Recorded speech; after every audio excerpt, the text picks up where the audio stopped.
Hey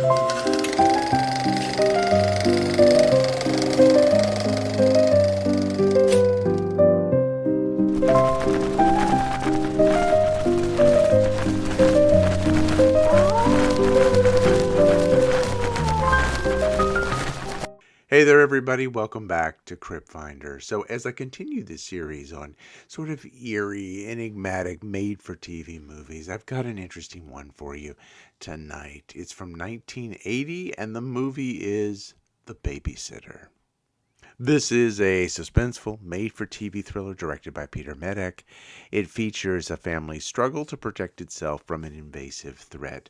Medak also directed the excellent ghost story The Changeling, also released in 1980. And if you watch my video on film fatales, right at the top of the list was Romeo is Bleeding, which also is directed by Peter Medak as well. So in short, the man just knew how to craft a tightly wound thriller.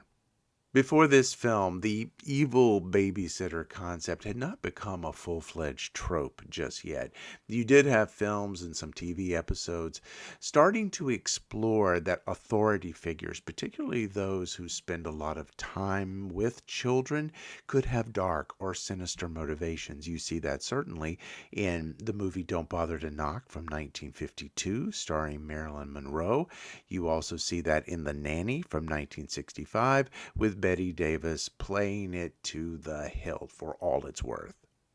So please note, this is a made-for-TV movie. It's from 1980. Yes, it is somewhat dated, and yet a lot of the ideas that are presented here, someone taking a power hold within a family unit, that is going to shape things for years to come. You see it in The Guardian from 1990, The Hand That Rocks the Cradle in 1992. Same year from 1992, you see The Sitter, and then totally different film called The Sitter from 2006, follows the exact same theme. You have Emily in 2015, and the Netflix movie from 2017. Yep, it's called, you guessed it, The Babysitter. And then it had a subsequent sequel, The Babysitter Killer Queen. So clearly this became more formulaic over the years, but when this one hit, maybe that's why you have a little bit more of an explanation toward the end. There is at least an attempt to begin to understand the antagonist's motivations.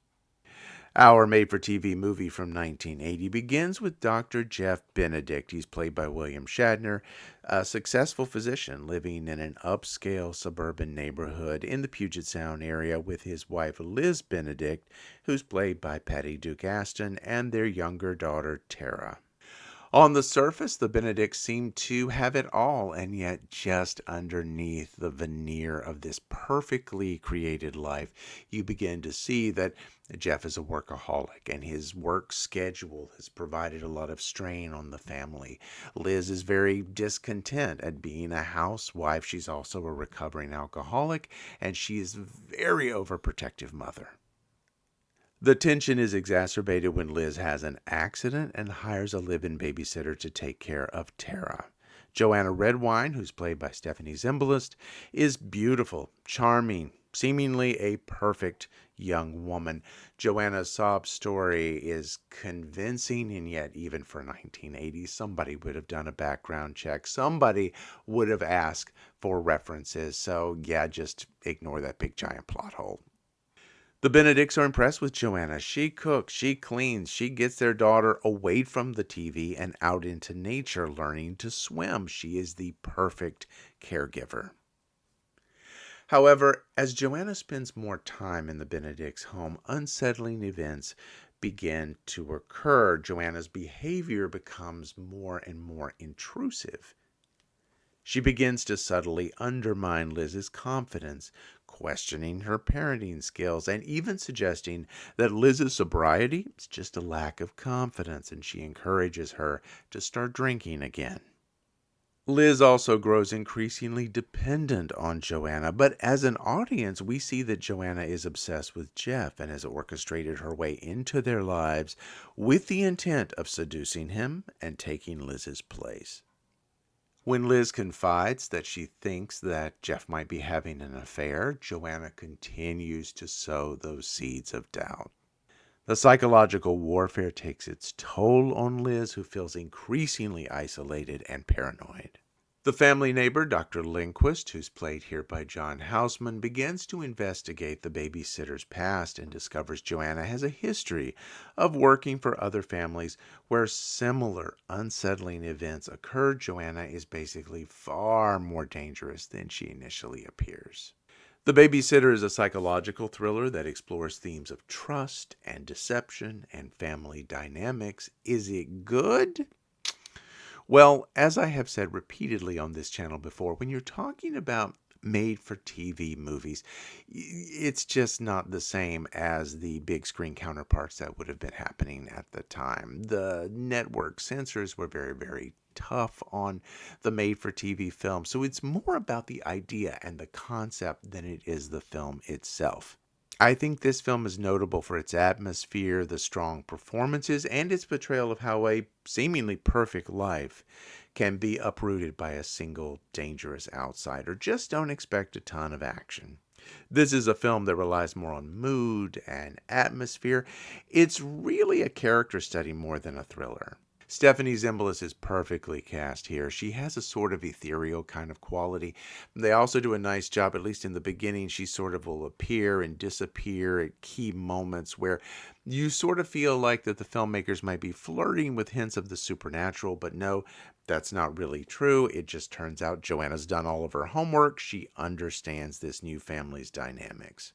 Zimbalist plays Joanna as a cold, manipulative character, and she is totally believable.